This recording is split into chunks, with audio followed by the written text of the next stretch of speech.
Poutine vient de prendre la parole et prévient une dernière fois Emmanuel Macron. Écoutez bien cette vidéo jusqu'à la fin, c'est super important. Dans le même temps, Zelensky est arrivé en France, à Paris, et prendra la parole sur la télévision française pour faire sa propagande.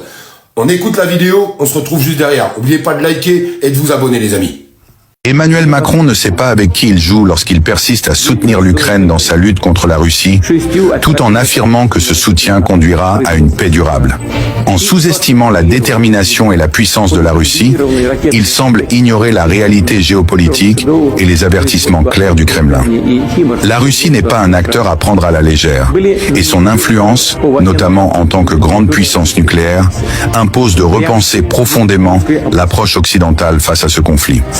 Macron se laisse emporter par une vision idéologique qui ne prend pas en compte la complexité de la situation et les risques énormes qu'une telle politique peut engendrer. Les propos de Macron, qui incitent à renforcer l'armée ukrainienne pour défendre son pays, semblent idéalisés et déconnectés des conséquences réelles sur le terrain. S'il est facile de parler de paix depuis un bureau présidentiel, la réalité est que la prolongation de ce conflit par un soutien constant à l'Ukraine ne fait qu'envenimer la situation et mettre l'Europe en danger. L'Ukraine est un acteur bien plus fragile dans ce conflit, et c'est elle qui paye un prix terriblement élevé. La Russie, quant à elle, est une grande puissance, prête à tout pour défendre ses intérêts stratégiques, et son pouvoir de dissuasion ne doit pas être ignoré. Moscou a averti à maintes reprises qu'une telle ingérence dans ses affaires pourrait mener à des conséquences dramatiques. Macron, en ignorant ces mises en garde, se montre non seulement naïf, mais aussi irresponsable.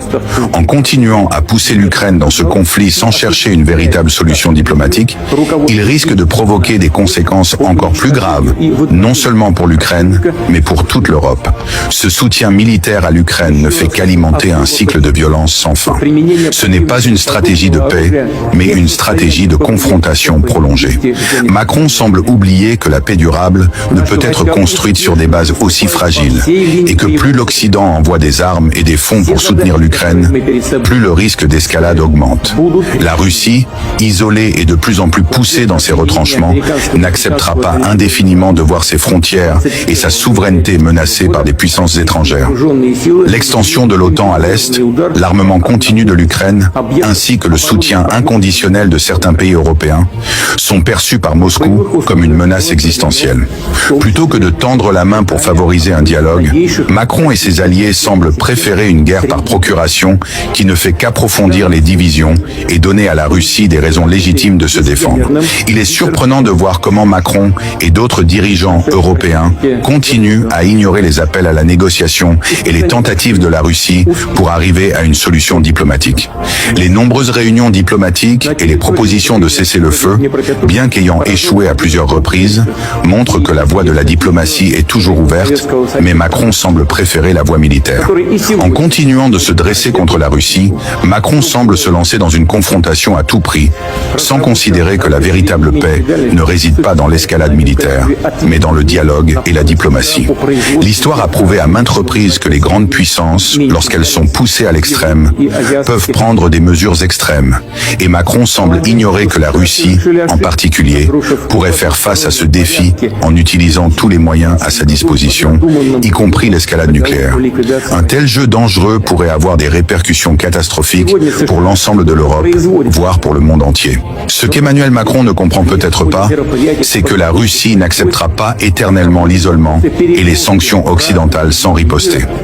La politique de l'isolement et de la pression peut fonctionner à court terme, mais à long terme, elle risque de faire naître une rupture qui sera impossible à réparer. Au lieu de rechercher une solution qui pourrait enfin ouvrir la voie à une négociation, Macron semble persister dans une voie dangereuse, aveuglé par une vision simpliste de la situation. La paix, loin d'être atteinte par une intensification du soutien militaire, ne sera possible que lorsque les grandes puissances accepteront de dialoguer et de respecter les préoccupations légitimes des uns et des autres. Si Macron et ses alliés européens continuent à ignorer les réalités sur le terrain et les risques d'escalade, l'Europe pourrait se retrouver dans une position extrêmement précaire, avec des conséquences que personne ne pourrait prévoir. Il est donc urgent que les dirigeants européens prennent conscience de l'ampleur l'ampleur de leur engagement et des conséquences de leur choix. Soutenir une guerre à tout prix, comme le fait Macron, ne mène nulle part. Le seul moyen d'atteindre une véritable paix durable est de trouver un terrain d'entente avec toutes les parties prenantes, y compris la Russie. Sinon, nous serons témoins d'un prolongement de la guerre en Ukraine, avec des conséquences dramatiques pour la stabilité de toute l'Europe.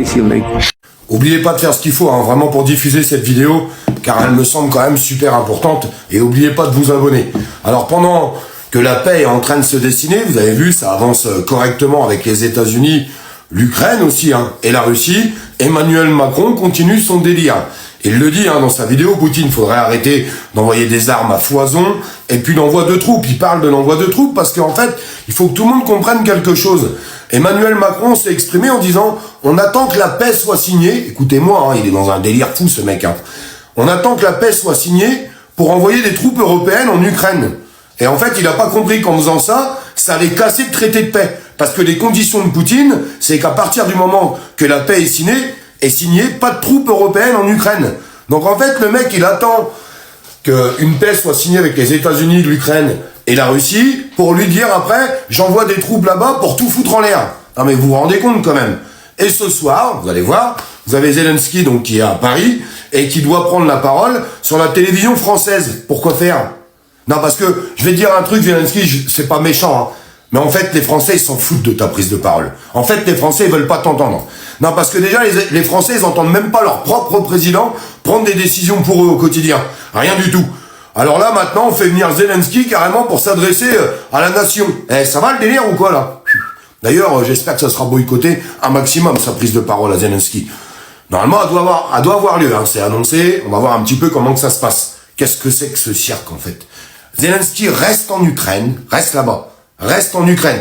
Ah oui, t'es venu rechercher un chèque aussi, certainement. Bah oui, un petit chèquos en même temps. Hein, les Français, on va encore faire un petit chèque à Zelensky en même temps. Reste en Ukraine, concentre-toi sur ton traité de paix, et la meilleure chose que tu pourrais faire, c'est dire à Macron, Macron, occupe-toi de ta France. Occupe-toi de la France, laisse tomber, tu vas foutre un bordel fou. Laisse tomber. Parce que là, c'est pas du tout ce qui est en train de se passer. Il va falloir que ça s'arrête un peu, ce cinéma.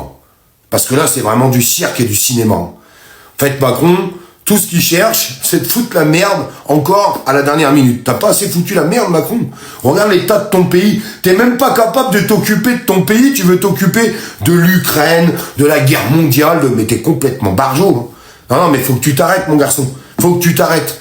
Et j'espère qu'un jour, si tu t'arrêtes pas, c'est les Français qui vont t'arrêter. Ça serait quand même intéressant, ça, au bout d'un moment. Parce que je crois que tout le monde en a plein la patate. On est en train d'entendre les augmentations qui vont repéter de partout. Le gasoil, les ZFE, l'inflation, l'électricité. Tout est annoncé, hein.